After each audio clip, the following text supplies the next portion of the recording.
കോഴിക്കോട് വയനാട് ജില്ലകളെ ബന്ധിപ്പിച്ച് നിർമ്മിക്കുന്ന ആനക്കാംപൊയിൽ കള്ളാടി തുരങ്കപാതയുടെ നിർമ്മാണ ഉദ്ഘാടനം മുഖ്യമന്ത്രി പിണറായി വിജയൻ നിർവഹിച്ചു.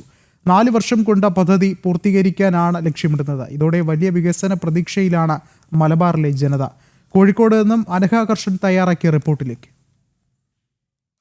ആനക്കാംപൊയിൽ കള്ളാടി മേപ്പാടി തുരങ്കപാതയുടെ നിർമ്മാണ ഉദ്ഘാടനമാണ് മുഖ്യമന്ത്രി പിണറായി വിജയൻ ഇന്ന് നിർവഹിച്ചത്. അതോടെ മലയോര മേഖല അതുപോലെ തന്നെ മലബാർ മേഖലയിലെ ജനങ്ങളൊക്കെ തന്നെ ഏറെ സന്തോഷത്തിലും പ്രതീക്ഷയിലുമാണ്. കാരണം ഏറെക്കാലമായി അവർ നേരിട്ടുകൊണ്ടിരിക്കുന്ന ഗതാഗത പ്രശ്നത്തിന് ഒരു വലിയ പരിഹാരമാണ് ഉണ്ടാവാൻ പോകുന്നത്. മാത്രമല്ല മലബാർ മേഖലയെ സംബന്ധിച്ച് സമഗ്രമായിട്ടുള്ള ഒരു വികസനമാണ് ഈ തുരങ്കപാത ഉണ്ടാവുന്നതിലൂടെ ഉണ്ടാവുക. എന്തായാലും അതിൽ ഏറ്റവും പ്രധാനപ്പെട്ട കാര്യം എന്ന് പറയുന്നത് ഈ തുരങ്കപാത അത് പൂർത്തീകരിക്കുമ്പോൾ ഇന്ത്യയിലെ തന്നെ ഏറ്റവും ദൈർഘ്യമുള്ള 3ാമത്തെ തുരങ്കപാതയായിരിക്കും ഇത് എന്നാണ്. എന്തായാലും ഈ വയനാടിനെ സംബന്ധിച്ച്, കോഴിക്കോടിനെ സംബന്ധിച്ച്, പാലക്കാടിനെയും അതുപോലെ മലപ്പുറത്തെയും ഒക്കെ സംബന്ധിച്ച് വലിയ നേട്ടം, സമഗ്രമായിട്ടുള്ള നാടിന്റെ ഒരു വികസനമാണ് ഈ തുരങ്കപാത വരുന്നതോടുകൂടി ഉണ്ടാവുക. ഏറ്റവും പ്രധാനപ്പെട്ടത് കോഴിക്കോട് നിന്ന്, അതായത് വയനാട്ടിലെ മേപ്പാടിയിലേക്കുള്ള യാത്രാ സമയം അത് 1 മണിക്കൂറായെങ്കിലും കുറയും. അതുപോലെ തന്നെ കൃഷി, വ്യാവസായിക, വിനോദസഞ്ചാര മേഖലയിൽ പുതിയ സാധ്യതകളാണ് ഇതിലൂടെ ഉണ്ടാവുക.